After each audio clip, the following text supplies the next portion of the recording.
Hello दोस्तों, educate D के YouTube channel में आपका हार्दिक स्वागत है। मैं आज आपके लिए शिक्षा मनोविज्ञान के 15 महत्वपूर्ण प्रश्न लेकर आया हूँ।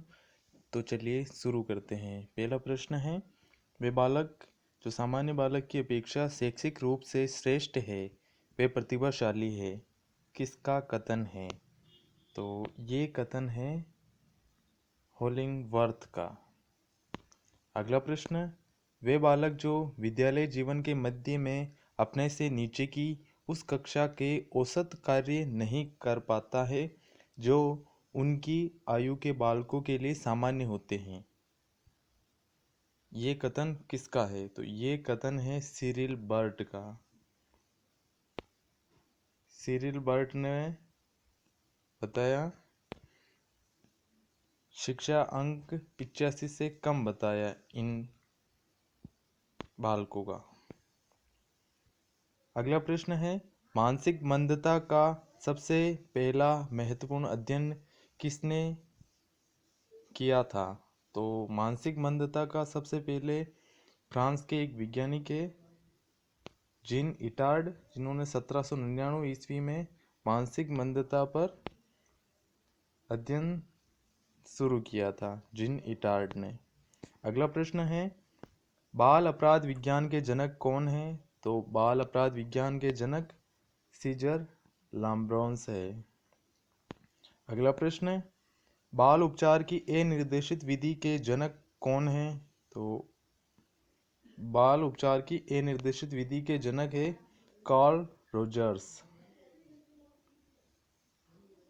अगला प्रश्न, खेल विधि के प्रतिपादक कौन है? तो खेल विधि के प्रतिपादक हेनरी कॉल्डवेल कुक है। ऐसे फ्राइड और माउंटेंसरी ने भी खेल विधि थी, पर मूलतः हेनरी कॉल्डवेल कुक को प्रतिपादक माना जाता है। अगला प्रश्न, अस्तित्ववाद का सिद्धांत किसने दिया? तो अस्तित्ववाद का सिद्धांत विलियम वुंट ने दिया। पहला ऑप्शन विलियम वुंट। अगला प्रश्न, सीमा हर पाठ को बहुत जल्दी सीख लेती है जबकि लीना उसे सीखने में ज़्यादा समय लेती है। ये विकास के किस सिद्धांत को दर्शाता है? तो दोनों के सीखने की गति अलग अलग है, तो ये व्यक्तिक भिन्नता को दर्शाता है। बाल अपराध का कारण है, तो इनमें से बाल अपराध का कारण कौन सा है? माता पिता में अनबन, परिवार के सदस्यों का सहानुभूतिपूर्ण व्यवहार, परिवार के आपस में सहमति से कार्य, समृद्ध परिवार। तो अतः ये माता पिता में अनबन होने के कारण बच्चे में बाल अपराध की भावना का विकास होता है। अगला प्रश्न, सृजनात्मक बालकों का मूल गुण है? तो सृजनात्मक बालकों का मूल गुण होता है मौलिक चिंतन।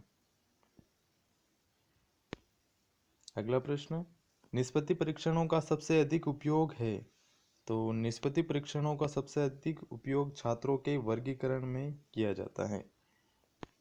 अगला प्रश्न, गिलफोर्ड के अपसारी चिंतन का प्रयोग किसके समान अर्थ में किया है? तो गिलफोर्ड ने अपसारी चिंतन का प्रयोग सृजनात्मकता के समान अर्थ में किया है। सृजनशील बालकों में अपसारी चिंतन पाया जाता है। डाल्टन विधि के जनक है? तो डाल्टन विधि के जनक है हेलन पार्कहर्स्ट, और डाल्टन शहर में इस विधि का प्रतिपादन किया गया, इसीलिए इसे डाल्टन कहा जाता है। अगला प्रश्न है, मानसिक रूप से पिछड़े बालकों के लिए निम्न में से कौन सी व्यूह रचना कार्य करेगी? तो मानसिक रूप से पिछड़े बालकों के लिए कार्यों को मूर्त रूप से समझाना अधिक कारगर होगी।